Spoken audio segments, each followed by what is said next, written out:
Bismillahirrahmanirrahim. Assalamualaikum warahmatullahi wabarakatuh. Halo teman-teman, perkenalkan saya Vina dari Tadris Biologi semester 3. Saya berkuliah di IAIN Palangkaraya. Dalam video kali ini, kita akan membahas beberapa konsep penting dalam studi Islam. Yuk kita mulai. Pertama, mari kita bahas tentang epistemologi Islam. Epistemologi Islam adalah cara kita memahami dan mendapatkan pengetahuan dalam Islam. Ada beberapa sumber pengetahuan, yaitu wahyu dari Al-Quran dan hadis, akal pikiran, pengalaman, dan tradisi. Wahyu adalah sumber utama karena berisi petunjuk dari Allah, sementara akal membantu kita memahami wahyu tersebut. Pengetahuan dalam Islam tidak hanya untuk dipahami, tetapi juga harus diterapkan dalam kehidupan sehari-hari. Selanjutnya, kita akan membahas tentang sejarah, perkembangan, dan ruang lingkup studi Islam. Studi Islam dimulai sejak Nabi Muhammad SAW menerima wahyu pertama yang tertulis di dalam Al-Quran. Dari sana, orang mulai belajar tentang ajaran Islam. Seiring waktu, studi ini berkembang menjadi berbagai bidang, seperti bidang hukum dan teologi. Saat ini, studi Islam mencakup banyak hal, termasuk sejarah, interaksi dengan budaya lain, dan isu-isu modern sehingga tetap relevan di dunia saat ini. Sekarang, mari kita bahas beberapa pendekatan yang bisa digunakan dalam studi Islam. Yang pertama, ada pendekatan historis. Apa itu pendekatan historis? Pendekatan historis adalah pendekatan yang mempelajari perkembangan sejarah Islam dari masa Nabi Muhammad hingga sekarang, serta konteks sosial dan politik pada saat itu. Contoh dari pendekatan historis itu meneliti peristiwa hijrah Nabi Muhammad SAW ke Madinah dan dampak terhadap pembentukan komunitas Muslim awal. Yang kedua, ada pendekatan sosiologis. Pendekatan ini berfokus pada bagaimana Islam berinteraksi dengan masyarakat dan budaya, serta dampaknya terhadap struktur sosial. Contohnya itu menganalisis peran masjid dalam kehidupan sosial masyarakat Muslim di suatu daerah.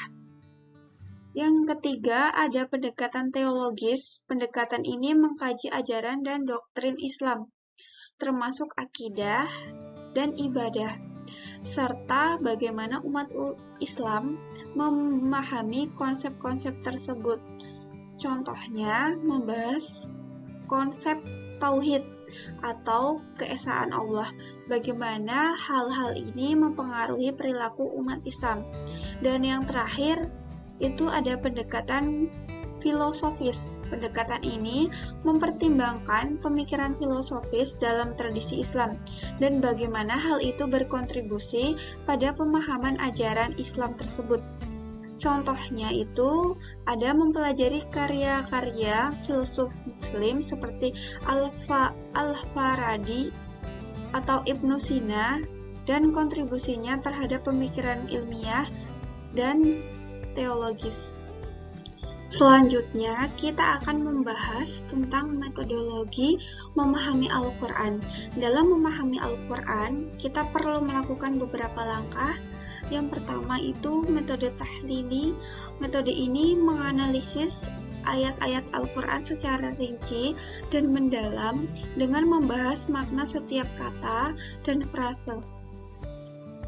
Tujuannya untuk memahami konteks dan hikmah di balik setiap ayat. Contohnya, menganalisis ayat tentang zakat dengan melihat definisi, syarat, dan tujuan zakat di dalam konteks sosial. Yang kedua itu ada metode ijmal. Metode ini melibatkan penafsiran secara umum tanpa membahas rincian. Ijmal digunakan untuk memahami konsep-konsep yang luas dan prinsip-prinsip dasar dalam Al-Quran. Contohnya, menyimpulkan ajaran Al-Quran tentang keesaan Allah tanpa merinci setiap ayat yang membahasnya. Metode yang ketiga itu adalah muqarrin. Metode ini membandingkan ayat Al-Quran dengan ayat Al-Quran lainnya, baik yang sejenis maupun yang berbeda tema. Hal ini membantu untuk mendapatkan pemahaman yang lebih komprehensif tentang suatu isu.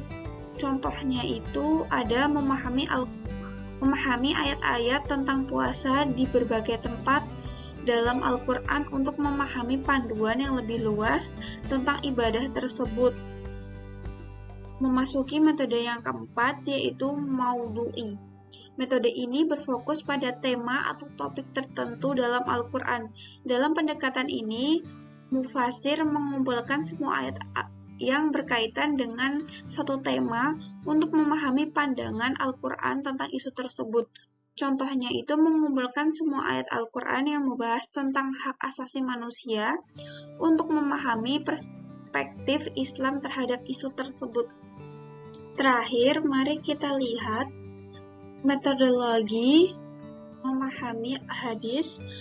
Dalam memahami hadis, kita perlu memperhatikan yang pertama ada sanad. Sanad adalah daftar orang yang meriwayatkan hadis dari Nabi Muhammad SAW sampai ke kita. Ini penting untuk memastikan hadis tersebut asli. Yang kedua itu ada matan, adalah isi atau teks dari hadis itu sendiri. Ini adalah apa yang diajarkan oleh Nabi Muhammad SAW. Yang ketiga, itu ada kritik hadis, menggunakan kriteria kritis untuk menilai keaslian hadis. Yang keempat, ada konteks atau memahami konteks sosial dan histori dari hadis tersebut. Demikianlah pembahasan tentang epistemologi Islam, sejarah studi Islam, pendekatan, metodologi memahami Al-Quran, dan hadis. Semoga informasi ini bermanfaat bagi kalian semua. Jangan lupa like, comment, and subscribe. Untuk konten menarik lainnya, terima kasih telah menonton dan sampai jumpa di video selanjutnya. Wassalamualaikum warahmatullahi wabarakatuh.